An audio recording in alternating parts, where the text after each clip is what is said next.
Hello, good morning, all of you. I hope you will be fine at your home. Today, we will start in this series, chapter 4, unit 3, current electricity. In this previous video, हम पढ़ चुके थे, एक बार discuss कर लेते हैं, recall कर लेते हैं. What is the chapter topic discussed in previous video? Current, simply what is current, definition, then flow of charge, current density, ये हम लोग पढ़ चुके थे, जो कि बेसिक टॉपिक है इस करंट इलेक्ट्रिसिटी का.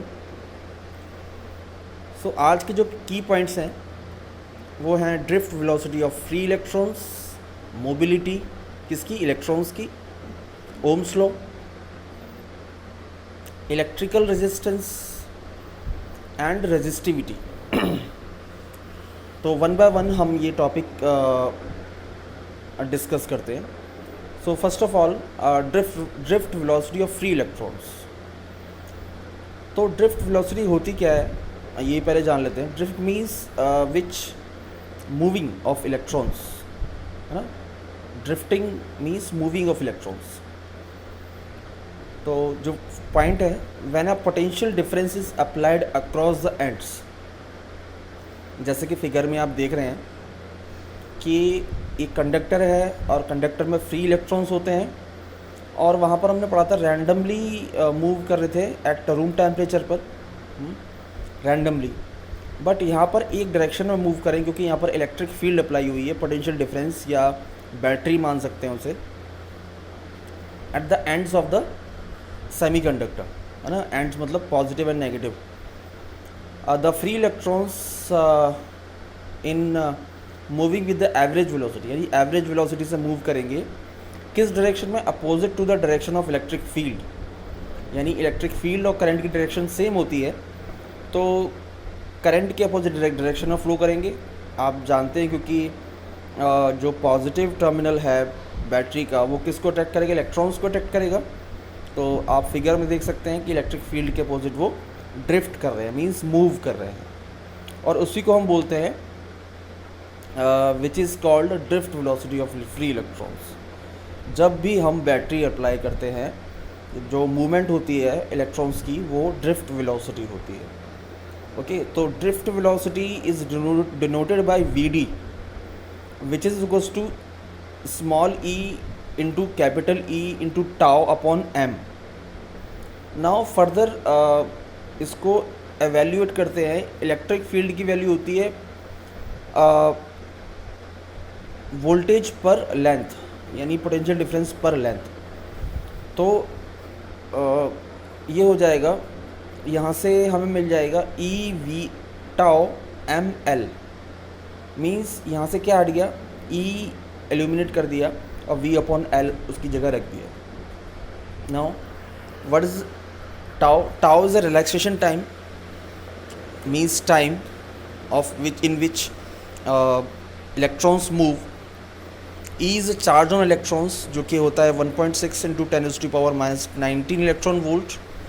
ई सिंपली हमारी इलेक्ट्रिक फील्ड इंटेंसिटी है. L length of the conductor है, वायर की जो लेंथ है. अब V potential difference across the end, हमने जो बैटरी वी जो लगाई है उसका पोटेंशियल डिफरेंस है. And M is mass of electron, और एम क्या है, मास ऑफ इलेक्ट्रॉन. तो ये हो गया एक ड्रिफ्ट वेलोसिटी का कॉन्सेप्ट. ओके, नाउ हम नेक्स्ट स्लाइड में जाते हैं. Relation between electric current and drift velocity is given by. तो एक रिलेशन है, V D means drift velocity is equals to I upon A N E. I simply current है, A area of the cross section of conductor, N is equals to number of electrons and E is equals to charge of electrons. तो ये एक relation आ गया, V D is equals to I upon A N E. Now mobility यानी movement of free electrons, है ना। तो mobility को हम डिनोट करते हैं म्यू से। तो एक बार कॉन्सेप्ट समझ लेते हैं मोबिलिटी का क्या होता है। The drift velocity of free electrons, यानी इलेक्ट्रॉन की जो ड्रिफ्ट वेलोसिटी है, जो कि किसके अपोजिट मूव कर रही है, इलेक्ट्रिक फील्ड के अपोजिट मूव कर रही है, पर यूनिट इलेक्ट्रिक फील्ड, यानी इलेक्ट्रिक फील्ड के पर यूनिट पर वो कितनी मूव कर रही है, उसको हम मोबिलिटी बोलते हैं, है ना। या आप ये समझ सकते हैं कि एक इलेक्ट्रिक फील्ड एक ऐसी जगह है जहाँ पर इलेक्ट्रॉन्स मूव कर रहे हैं पर यूनिट इलेक्ट्रिक फील्ड, यानी means V D upon E. तो म्यू हो गया drift velocity upon electric field, यानी उसके अंदर कितने मूव कर रहे हैं, तो दैट इज़ कॉल्ड मोबिलिटी। तो वी डी की वैल्यू रख देंगे हम यहाँ पर, वो होती है E, capital E tau upon M E. तो ई से ई कैंसिल हो गया, तो हो गया ई टाउ अपॉन एम, जो कि ई इलेक्ट्रॉन का चार्ज है, tau relaxation time, and M is equals to mass of electrons. Now its SI unit is metre square per second per volt, okay, and its dimensional formula is m की power -1 t की power -2 ampere. a means ampere. Now the most important is Ohm's law. Ohm's law आपने 10th में भी पढ़ा होगा, but we'll revise and recall. If physical condition of a conductor, अगर किसी wire और कंडक्टर की जो फिजिकल कंडीशन है, such as temperature remains unchange, temperature पर कोई फ़र्क ना पड़े, then that electric current flowing through the conductor, यानी जो करंट कंडक्टर के थ्रू जो फ्लो कर रहा है, which is proportional to the potential difference applied across the conductor, यानी जो पोटेंशियल डिफरेंस कंडक्टर के अक्रॉस अप्लाई हुआ है वो करंट के प्रोपोर्शन में चला जाएगा। Okay, so this is the concept of Ohm's law. Then I is proportional to V, or V is equals to IR, where R is the proportionality constant. जब हमने proportionality sign हटाया तो equate किया, तो R is the electrical resistance of the conductor. Resistance means the opposition offered to flow the electric current. Resistance वो है जो electric current को फ्लो करने में अपोज करता है, ऐसे हम बाद में डिस्कस करेंगे। तो अगर I प्रोपोर्शनल टू V हुआ तो एक लीनियर ग्राफ बन जाता है कि जैसे जैसे हम वोल्टेज की वैल्यू इंक्रीज़ करेंगे या करंट की वैल्यू इंक्रीज़ करेंगे तो वोल्टेज की वैल्यू लीनियरली इंक्रीज़ होगी, तो उसे बोलते हैं linearly graph, linear graph. Now अब R को डिफाइन करते हैं यहाँ पर, where is R?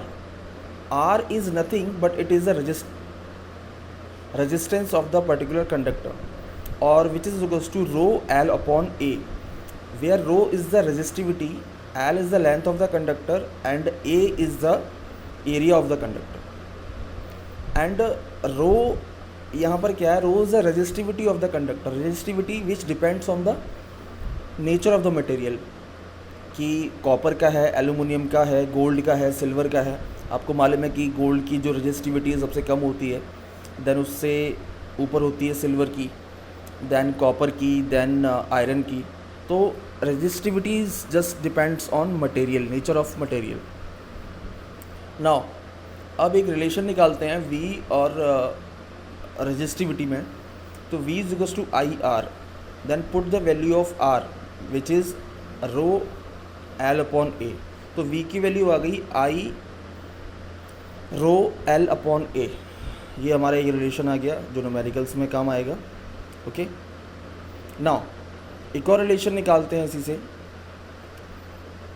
Current per unit area, यानी I अपॉन A, वो होता है हमारा करंट डेंसिटी।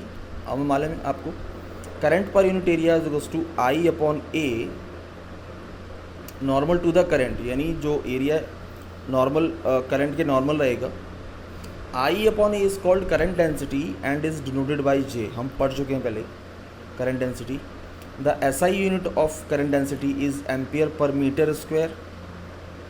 ओके, तो आप ऊपर वाला रिलेशन नीचे लेके आएंगे, इक्वेट करेंगे, तो V is equals to EL, last section में पढ़ा था, क्योंकि E is equals to V upon L होता है। तो voltage is equals to electric field into length, और विच इज इक्वल्स टू ऊपर वाला जो इक्वेशन है आई अपॉन ए रो एल, और मैंने लिख भी दिया है V is equals to E L, equate कर दिया. Now I upon A which is J, है ना, यानी current density, and E L से ई एल कट जाएगा तो A is equals to J rho, means electric field is equals to current density into resistivity. Now rho is equals to 1 upon sigma, where sigma is the conductivity of the conductor. मतलब conductivity का ये कह सकते हैं कि जितना ज़्यादा current flow करेगा या जितना ज़्यादा वोल्टेज ड्रॉप होगा कंडक्टर में, उतनी ज़्यादा कंडक्टिविटी होगी. और ये किसके अपोजिट होती है? रेजिस्टिविटी की. रेजिस्टिविटी होता है the opposition offered by to flow of current, और कंडक्टिविटी होता है to increase the flow of current, means flow of charge. तो ये आपस में एक दूसरे के रेसिप्रोकल होते हैं और इन्वर्सली प्रोपोर्शनल होते हैं. तो rho is equals to 1 upon sigma. Then यहाँ पर एक रिलेशन आ जाता है E is equals to J into 1 upon sigma, where J is equals to sigma dot E. तो current density is equals to conductivity into electric field. यहाँ पे लिखा भी हुआ मैंने, sigma is equals to conductivity of conductor. It also depends on the nature of the material. जिसका conductivity किसकी अच्छी होगी? जिसका रेजिस्टेंस कम होगा उसकी कंडक्टिविटी अच्छी होगी. ओके.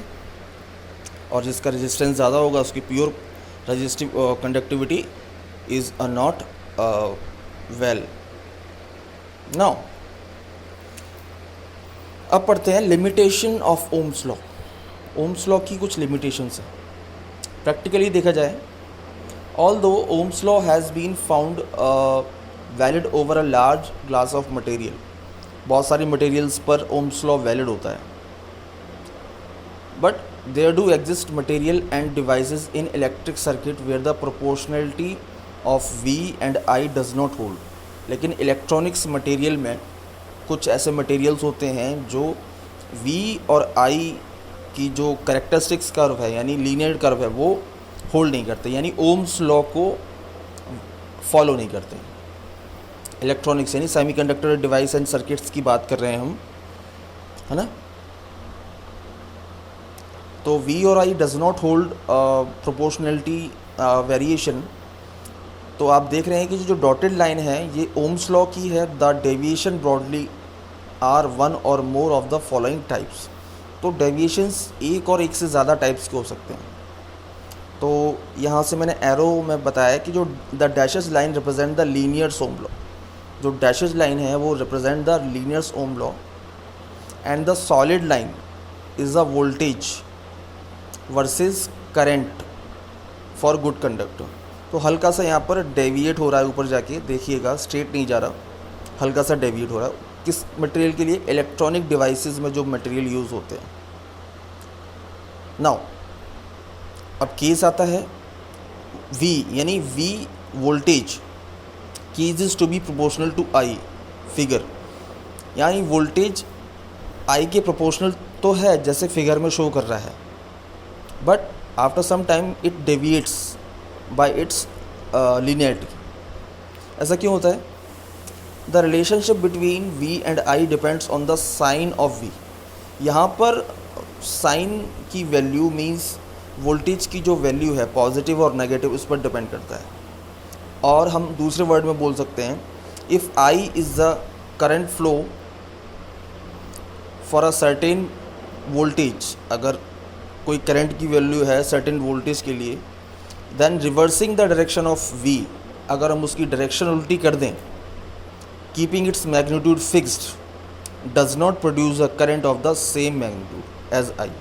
यानी अगर हम पॉजिटिव में 5 वोल्टेज पर 5 एम्पियर हमें मिल रहा है, तो अगर हम वोल्टेज की वैल्यू नेगेटिव कर दें तो हमें वो यानी वोल्टेज की जो मैग्नीट्यूड है उस पर करंट हमें सेम नहीं मिलेगा. सपोज़ कीजिए कि 2 वोल्टेज पर हमें 0.1 एम्पियर करंट मिल रहा है, तो दैट इज़ यहाँ पर ओम्स लॉ फेल हो जाता है on reversing the direction of voltage. So जो कि फिगर में शो कर रहा है, मैं बता देता हूँ आपको. ये कैरेक्टरिस्टिक्स है कब की? ज़ीनर डायोड की. डायोड मीन्स जीनो डायोड की, कि ये फॉरवर्ड वाइज में है पॉजिटिव और ये रिवर्स वाइज में है। तो ये characteristics curve diode note that different scale for negative and positive value of voltage and current. तो यहाँ पर जो पॉजिटिव करंट एंड वोल्टेज की जो वैल्यू है पॉजिटिव और नेगेटिव पर नोट की गई है स्केल, और इसकी जो वैल्यू तो आप देख सकते हैं कि ऊपर जो कैरेक्टरिस्टिक्स है और जो नीचे की कैरेक्टरिस्टिक्स है वो सेम नहीं है ना। तो दैट इज़ वाई कुछ कंडीशन में कुछ मटेरियल्स में ओम्स लॉ फेल्स। बट अब दूसरा फिगर देख लेते हैं वोल्टेज वर्सेस करंट में। यहाँ पर भी करंट वर्सेस वोल्टेज है। तो variations of current versus voltage for GaAs यानी जर्मेनियम आर्सेनिक सेमीकंडक्टर, ये कंपाउंड सेमीकंडक्टर है। तो आप देख सकते हैं कि नॉन लीनियर रीजन फिर नेगेटिव रेजिस्टेंस रीजन, क्योंकि उसकी वैल्यू नेगेटिव में बढ़ रही है। तो ये जो ग्राफ शो कर रहे हैं which does not hold a good condition for a Ohm's law. Now the relationship between V and I is not unique. यहाँ पर जो कंडीशन है V और I की वो यूनिक नहीं है। There is more than one value of V for the same current, यानी एक ही वैल्यू के लिए वोल्टेज की डिफरेंट वैल्यू है, यानी एक ही करंट की वैल्यू के लिए वोल्टेज की डिफरेंट वैल्यू है। तो ये साइन गुड नहीं है ओम्स लॉ के लिए, फिगर बी में रिप्रेजेंट कर रहा है। A material exhibit such as a behaviour to germanium arsenic यानी कंपाउंड सेमीकंडक्टर, ये Ohm's law means does not hold a Ohm's law. Now material and device not obeying Ohm's law in figure first, जो आप देख रहे हैं ये दोनों ऊपर वाले figure, are actually widely used in electronic circuits. ये जो इलेक्ट्रॉनिक सर्किट्स में यूज़ होते हैं, in this and few subsequent chapter, however we will study the electrical current which in obeys material that obeys Ohm's law।